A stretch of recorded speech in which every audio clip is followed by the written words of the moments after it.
ताकि तुम सब मुत्तकी हो जाओ। इसका मतलब अभी ईमान वाले हो, रोजा रखो और मुत्तकी हो, साहिब तक़वा हो। तक़वा किसे कहते हैं? साहिबान यहाँ तशरीफ फरमा है। गुनाहों से बचने का नाम तक़वा है। आसान गुनाह में अगर तक़वे को समझें, गुनाहों से बचने का नाम तक़वा है। हराम से दूरी इख्तियार किए रहने का नाम तक़वा है। ईमान से बड़ी मंजिल है तक़वे की। मोमिन से बड़ा होता है मुत्तकी। तभी तो खिताब है अहले ईमान से कि अभी मोमिन हो, रोजा रखे, मुत्तकी होगा। इस रोजे का असल मकसद है खुद को से बचाए रखना, खुद को हराम से दूर रखना। यही वजह है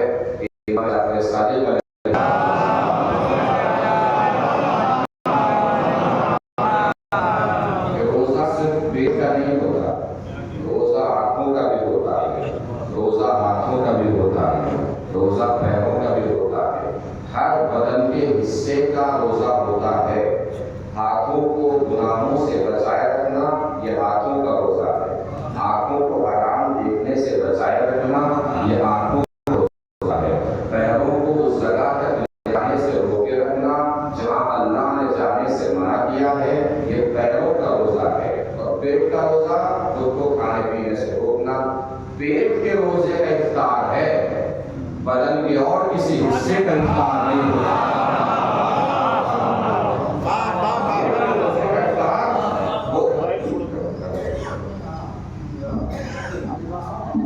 पेट के रोजे का इफ्तार होता है, बदन की और किसी हिस्से का इफ्तार नहीं। आंखों का इफ्तार नहीं। ऐसा नहीं कि आज हराम देखने से बच रहे हैं, रमजान चल रहे हैं और ईद में दाखिल होते हैं हराम देखना शुरू कर दिया। रमजान मुबारक को 30 दिन की प्रैक्टिस है अपने आप को हराम से बचाए रखने का और आमाले सालिहा तक खुद को ले जाने, नेक कामों की तरफ खुद को ले जाने। मेरा चैलेंज इस बार खुसूसन मेरे जवान में जितने यहाँ बैठे हैं उन सबसे खुसूसी गुजारिश है, बुजुर्ग से बेहतर जानते हैं, 30 दिन अपने आप को प्रैक्टिस करा लीजिए हराम से दूर रहने की। 30 दिन के बाद हराम से खुद आपको नफरत हो जाएगी। गुनाहों से बचने की खुद को 30 दिन प्रैक्टिस कराइए। अल्लाह के महीने में है और हम अल्लाह के मेहमान। अगर किसी घर में मेहमान बन के जाते हैं हम, तो घर पे जाते वक्त ये ख्याल रखते हैं कि कोई ऐसा काम ना करे कि जिससे मेजबान नाराज हो जाए। हम अल्लाह के मेहमान हैं, तो 30 दिन कम से कम हमें ऐसा काम नहीं करना चाहिए जिससे अल्लाह नाराज हो जाए। इसका मतलब क्या है? महसूस कीजिएगा, तवज्जो करवाइएगा। वाजिबात का अंजाम देना बहुत अहम है, मुस्तहब्बात का अंजाम देना बहुत अहम है। लेकिन रोजे का असल मकसद है गुनाहों से दूर रहना, हराम से बचे रहना। वाजिबात का अंजाम देना अपनी जगह अहम है, मुस्तहब्बात का अंजाम देना अपनी जगह अहम है। रमजान मुबारक में बहुत से काम ऐसे जो मुस्तहब है और वाजिबात को मेरे पूरे सारे अंजाम देने ही चाहिए। खुसूसी तौर से रोजे में बहुत से काम ऐसे हैं जो मुस्तहब में सवाल करते हैं, उनकी अहमियत अपनी जगह। लेकिन असल मकसद रोजे का क्या है? खुद को हराम से बचाए रखना। मसलन नमक से रोजा इफ्तार करना मुस्तहब है, नमक से रोजा इफ्तार करना मुस्तहब है, नमक से रोजा इफ्तार करना मुस्तहब है। ये बहुत अहम बात है, मगर इससे भी अहम बात यह है कि नमक से रोजा इफ्तार हमने हलाल से कमाया है।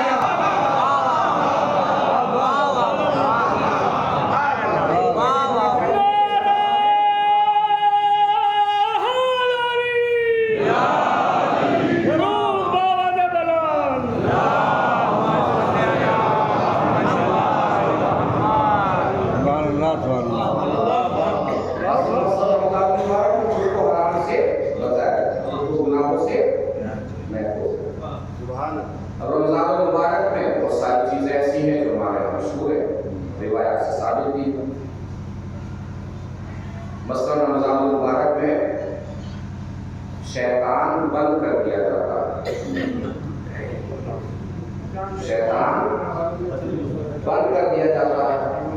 एक बुजुर्ग ने लिखा कि रमजान में शैतान इसलिए बंद कर दिया जाता है ताकि इंसानों को बताया जा सके कि हर गुनाह शैतान नहीं कराता है।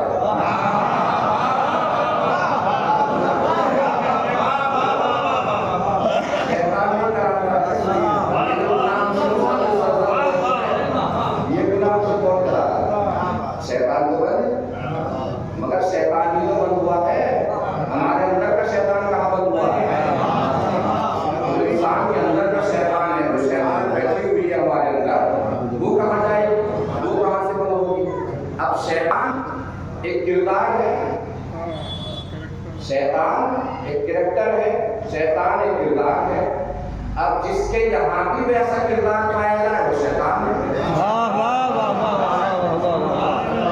किरदार कैसे पता चले? तो कुरान की तरफ चलिए शैतान का किरदार समझने के लिए। कुरान मजीद में सबसे पहला मंजरनामा जो शैतान के रूप से सामने आया वो क्या है?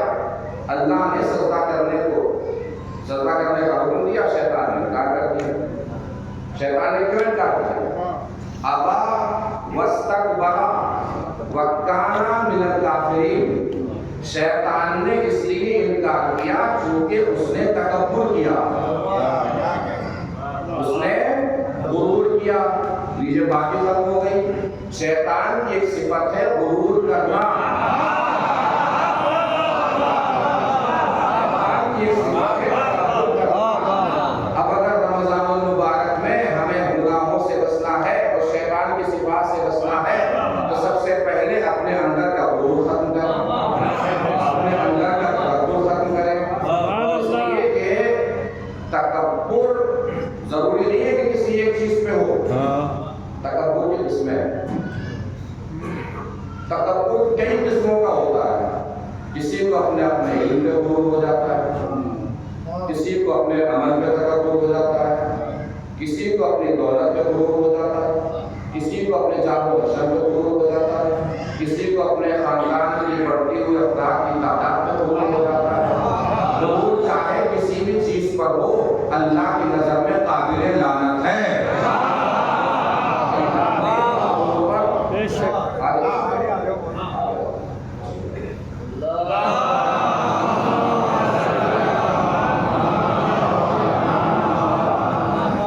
तकब्बुर चाहे किसी भी चीज पर हो, अल्लाह की नजर में अल्लाह ने मगरूर और मुतकब्बिर पर कुरान में लानत की। अपने से शुरू कर लेते हैं। इल्म पे गुरूर हो जाता है, इल्म पे तकब्बुर हो जाता है। इल्म तकब्बुर करने की चीज नहीं है। इल्म मारिफत हासिल करने के लिए हासिल किया जाता है और मारिफत की असल है अल्लाह को पहचानना। असल में इल्म हासिल किया जाता है अल्लाह को पहचानने के लिए। और अगर इल्म हासिल करके बंदा अपने को भी ना पहचाना, इल्म हासिल क्या होता है? अल्लाह को पहचानने के लिए, अल्लाह की मारिफत हासिल करने के लिए। इल्म पे गुरूर नहीं करना चाहिए। एक साथ चले जा रहे थे कश्ती पे सवार, दिल में नौ के बड़े फनकार थे।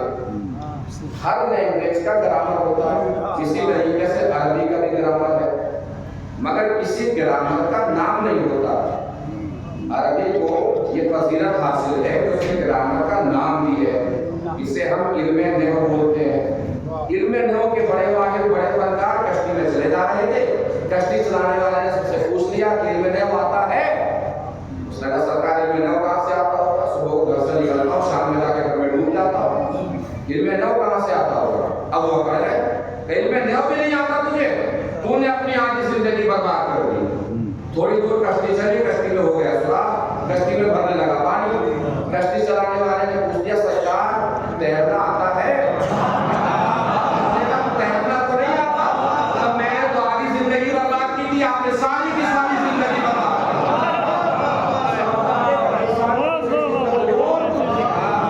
नहीं करना चाहिए। अल्लाह ले जाके न जाने किस कोने में मारे, उसे हो जाएगा।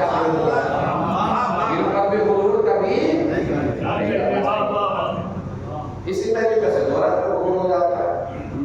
दौलत पे गुरूर से पहले सोच लेना चाहिए कि दौलत दी किसने है। कौन देता है दौलत? तो जो अल्लाह देता है वो अल्लाह दे देता है। अगर किसी के जहन में ये इश्तिबाह हो कि हमने अपनी मेहनत से कमाई है, तो किसी भी शहर में जाके रात भर घूमने सड़क पे रोड फुटपाथ पे ऐसे हजारों लोग मिल जाएंगे जो 24 घंटे मेहनत करते हैं, मगर उनके सर ढांकने के लिए छत भी नहीं होती।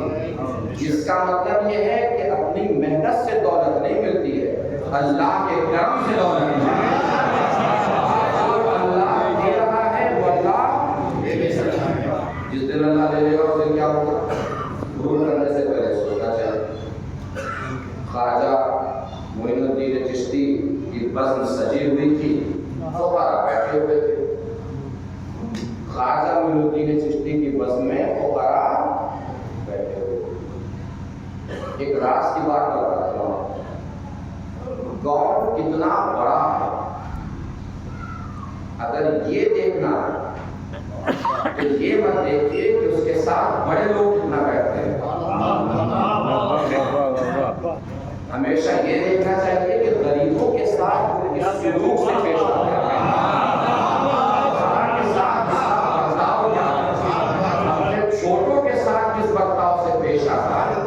बाज़ आदमी बड़ों के सामने सर झुकाता है, गरीब मिल जाएगा तो सीना अकड़ा देता है। ये बड़ा होने की दलील नहीं है, ये छोटा होने की दलील है। के सामने बड़ा बनना ये बड़े होने की दलील नहीं है, ये छोटा होने की दलील है। और मौलानी का वाक़या सबने सुना है। कूफे में मौला थे, एक शख्स आ गया कि यार ये आपकी कल दावत है। मौला ने पूछा कि और किस किस की दावत है? उसने फहरिस्त दिखाई, इंसाफ की दावत, इंसाफ की दावत, इंसाफ की दावत, इंसाफ की दावत। मौला ने पूछा तुमने किसी गरीब की दावत नहीं की? उसने कहा कि मुझे नहीं पता कूफे में गरीब कौन कौन है।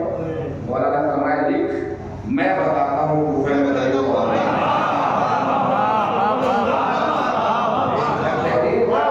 मैं बताता हूँ कूफे में गरीब कौन कौन है। गरीबों की फहरिस्त बनी, तादाद ज्यादा हो गई।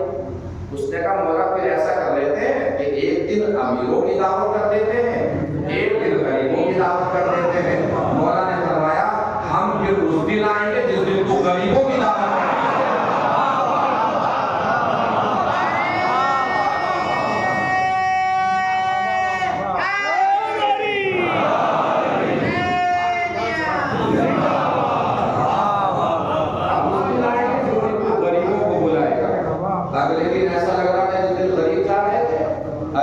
आगे तो कूफे के सारे औरत अली के पीछे पीछे लग रहा था एक परिवार जा रहा हो और सामने परिवार का वारिस हमारी जा रहा।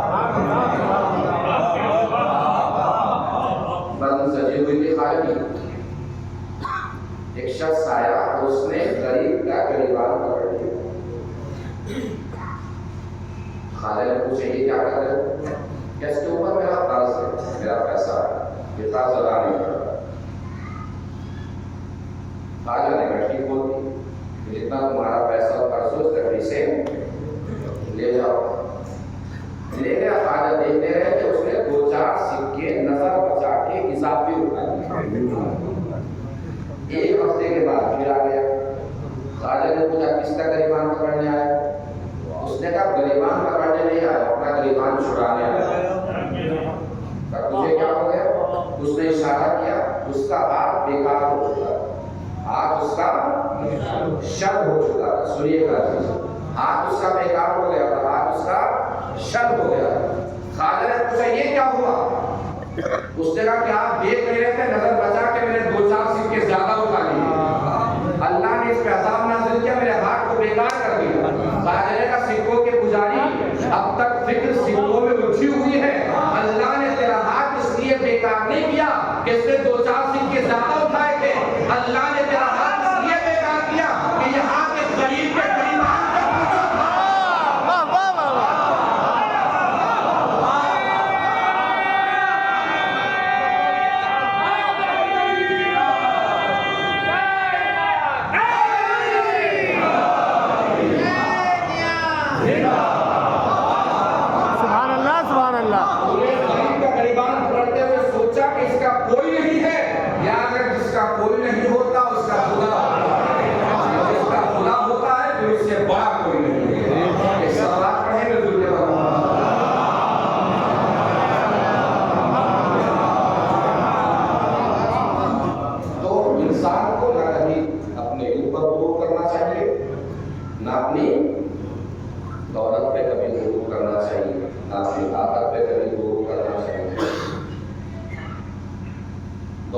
फरोग नहीं करना चाहिए, और खासकर उसे तो बिल्कुल नहीं करना चाहिए जिससे ये खबर ही ना हो कि दौलत हलाल से आई है या हराम से आई है। हराम से कमा के भी अकड़ना, ये कौन से अकलमंदी की दलील है? अगर कुछ हराम कर रहे हैं, चेहरा नीचे होना चाहिए, झुका हुआ होना चाहिए, हराम से कमाना होता है। और हराम हराम होता है चाहे जितनी बुलंदी से क्यों ना आए। ऐसा नहीं है कि ऊपर से चला था तो हराम था, हमारे हाथ से टच हो गया तो हलाल हो गया। हराम चाहे जितनी बुलंदी से क्यों ना आए, हराम हराम होता है। खलीफा के सामने का खाना बच गया, दरबारियों ने सोचा बड़ा मुतबर्रिक खाना है, किसी मुतबर्रिक इंसान को खिलाया जाए। कोने में बहलोल बैठे थे, दस्तरखान समेट के बहलोल के सामने ले जाके बिछा दिया। बहलोल ने पूछा ये क्या है? उसने कहा खलीफा का खाना है। बहलोल ने कहा दरबार के पीछे कुत्ते घूम रहे, उन्हें ले जाके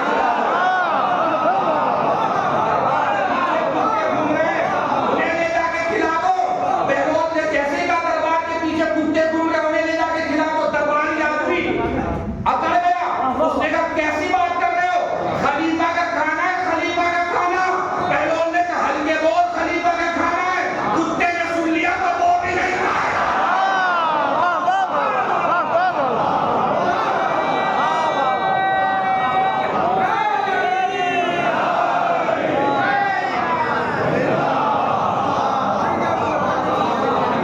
इसका मतलब हराम चाहे जितनी बुलंदी से क्यों ना आए,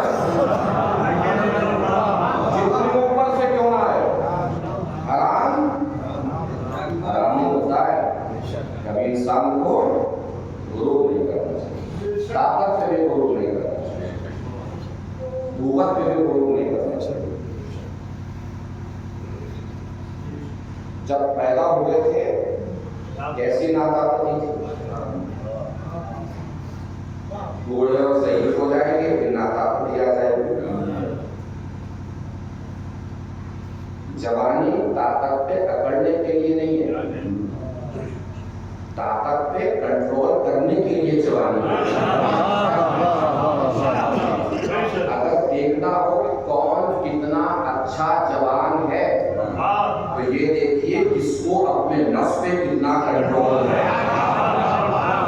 जिसको अपने नफ्स पे जितना कंट्रोल है वो उतना अच्छा जवान, जितना ज्यादा कंट्रोल है वो उतना अच्छा जवान। फिर वही बात, ताकत पे बढ़ने से पहले ही ख्याल रखना चाहिए कि जिस अल्लाह ने ताकत दी है वो अल्लाह ताकत छीन भी सकता है। जरूरी नहीं कि आज हम बादशाह और हाकिम हैं तो हमारी बादशाह हमेशा रहेगी, हमारी हुकूमत हमेशा रहेगी, हमारी सल्तनत हमेशा रहेगी। जब अल्लाह दे कुछ, अल्लाह का करम हो तो इंसान को बहुत मुतवाज़िन और मुंतसिर होना चाहिए। ये सोचकर कि ये ताकत हमें अल्लाह ने दी है ताकि हम वो अफराद जो समाज में ताकत नहीं रखते हमारे जरिए से उनको ताकत मिले, हमारी कुव्वत के जरिए से उनको कुव्वत मिले। बादशाह के दरबार से फकीर निकला, बहलोल ने पूछा कि सर झुकाए हो, बादशाह के दरबार से निकले हो? उसने कहा बादशाह के दरबार से निकला हूँ इसीलिए सर झुकाया। क्या बात हो गई, क्यों परेशान हो? कहा हम गए कि अपना सवाल रखने के लिए, बादशाह ने अपना सवाल रख दिया और कहा कि अगर जवाब न लाए तो कत्ल करा दूंगा। बहलोल ने कहा बताओ क्या सवाल किया बादशाह ने? तब बादशाह ने सवाल किया कि अल्लाह करता क्या है? ये कल तक पता लगा कि आना वरना कत्ल करा दिए जाओगे। बहलोल ने कहा हम जवाब देंगे। अगले दिन फकीर बादशाह के दरबार में, फकीर से बादशाह ने पूछा जवाब मिल गया? फकीर ने कहा पीछे पीछे आ रहा है।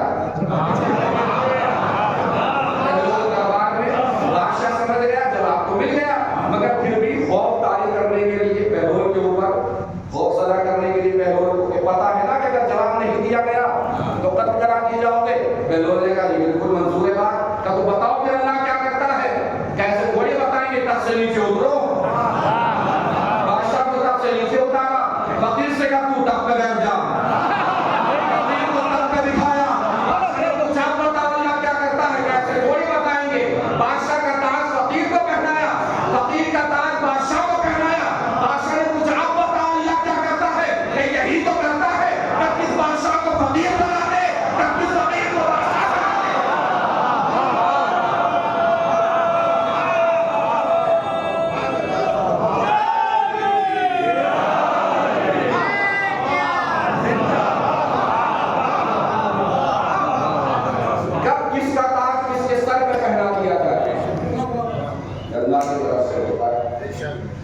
क्या किसी को ताकत बढ़ा दी जाए, किसी ताकत बढ़ा दी जाए। जब अल्लाह ताकत दे तो बहुत सुकून से, इंसानियत के साथ, तवा से उसकी अदा का शुक्र अदा करते हैं, उसके बंदों के साथ अच्छा बर्ताव करना, अच्छा सलूक करना, गुरूर नहीं करना। और तकब्बुर जब बढ़ता है ना तो इंसान को फिरौन बना देता है। क्या बना देता है? फिरौन कैसे बनता है? फिरौन पैदा होता है, बाले कलम छुरी लेके फिरौन पैदा होता है। फिरौन पैदा नहीं होता, फिरौन बनाया जाता है। फिरौन कैसे बनता है? आवाज से ही पता चल जाता है। ये हो सकता है जवानी में फिरौन बन जाए। भाई समाज किसी को कुछ कहना छोड़ दे, फिरौन बन जाता है। आज किसी को एक थप्पड़ मारा है, लोग बच के निकल जाएंगे, हमसे क्या मतलब। दूसरे को दो थप्पड़ मार दे तो लोग बच के निकल जाए, हमसे क्या मतलब। दीन हमसे क्या मतलब नहीं सिखाता। जिस दीन में नमाज की फहरिस्त में अम्र बिल मारूफ और नही अनिल मुनकर हो, वो दीन हमसे क्या मतलब नहीं सिखाता है।